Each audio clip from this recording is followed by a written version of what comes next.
I'm James Holt. I'm a senior reporter with the Manchester Evening News, and I spent 7 days in Tenerife covering the disappearance of Lancashire teenager Jay Slater. So, the case of Jay Slater has just completely gripped the eyes of the world, and I think there's a number of reasons for that. Number one, the disappearance just kind of didn't really make any sense. There was a lot, and still are a lot, of unanswered questions about what happened, why Jay is said to have walked off on his own the morning that he went missing. That was June 17th. And what happened to him afterwards. So it was initially reported that Jay had been partying in the Playa de las Americas resort towards the south of the island of Tenerife. He is then said to have gone back to Masca, which is a very rural village in the Rural de Tenor Park, about 30 kilometres away from where he'd been partying with friends the night before. He's said to have spent a couple of hours at an Airbnb with two British nationals, two males that he'd met whilst out there with friends, before then leaving the Airbnb and walking off uphill alone and seemingly vanishing from there. His friend Lucy, that reported him as being missing on the morning of June 17th, said that he had called her, said that he was lost, had 1% battery on his phone and needed water. His phone then pinged in a kind of rural, kind of steep area around half a mile north of where the Airbnb was that he'd been at just before. And from there, there've been no confirmed sightings and nobody's heard from him since. So what followed from there was almost 2 weeks of intense searches over in Tenerife. They were led by the Civil Guard, who were leading the missing persons investigation. It's one of the local police forces out there. And they were working with mountain rescue teams, the fire service and the civil defence teams as well, scouring what was initially a 30-kilometre wide area, which encompassed extremely steep, dangerous ravines, cliffs and mountains.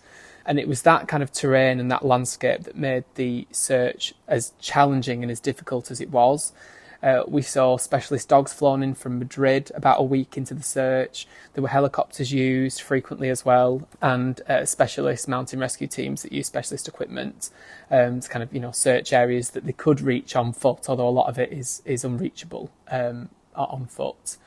And then the search was called off just shy of 2 weeks after Jay had gone missing, so that was June the 30th.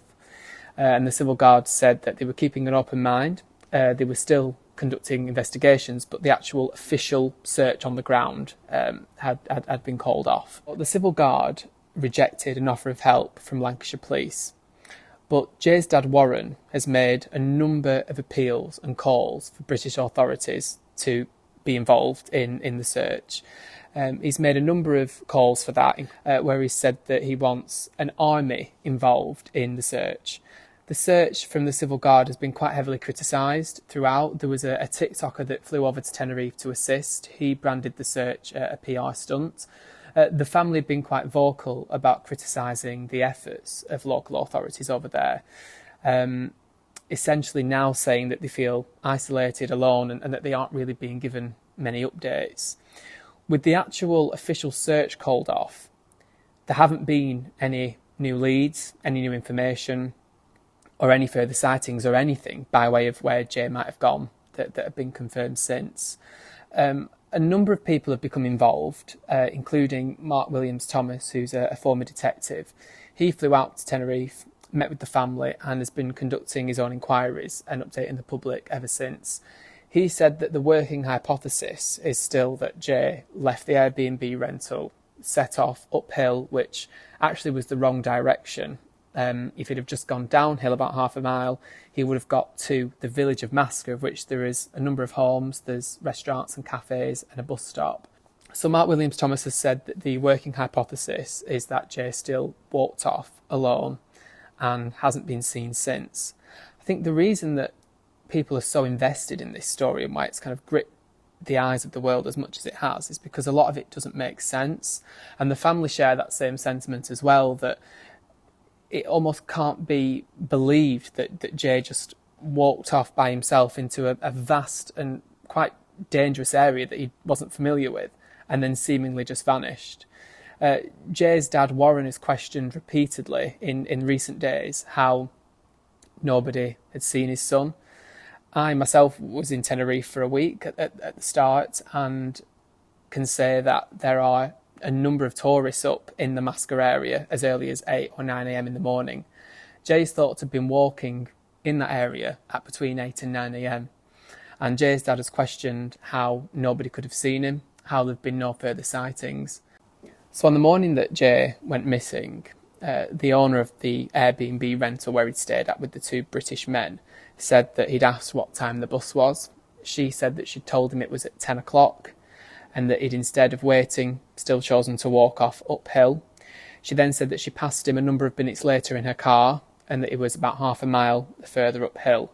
And that's very close by to the area where his phone is thought to have pinged. We've seen the screenshots of his location on iPhone services that showed him kind of in the middle of this very steep sort of rocky, grassy ravine about half a mile north from where the Airbnb was, and that's where it's thought that his mobile phone had ran flat. So it's now been 3.5 weeks since Jay Slater was reported as missing. In recent days, a number of his friends and members of his family have flown back to the UK, but his dad Warren and mum Debbie, along with older brother Zach, still remain out in Tenerife, desperate for answers. The Civil Guard have said that they are still keeping an open mind and are pursuing several lines of inquiry. Jay's dad and his older brother are also continuing to carry out searches of the area. Our reporter Stephen Topping has been sent out to Tenerife and has the latest. Well, I'm at the Cruz de Hilda in the rural park de Tenio. We're a couple of miles northwest of Masca here. That's the village that was close to the Airbnb that Jay Slater stayed in on the night before his disappearance on the 17th of June. Now, this area where I am was a hive of police activity just a few weeks ago. Officers here were searching for Jay until the 30th of June, when the official search from local police was called off. Now, obviously volunteers and members of Jay's family have been in the area since, but the scenes that we saw just a few weeks ago here at the rural park de Tenio are vastly different now. In fact, this particular area has returned to being something of a tourist hotspot. We've seen quite a number of locals and tourists and visitors stopping the cars to just at the side of the road here to come and admire the stunning scenery of the mountains and the greenery that surrounds us here in this particular area.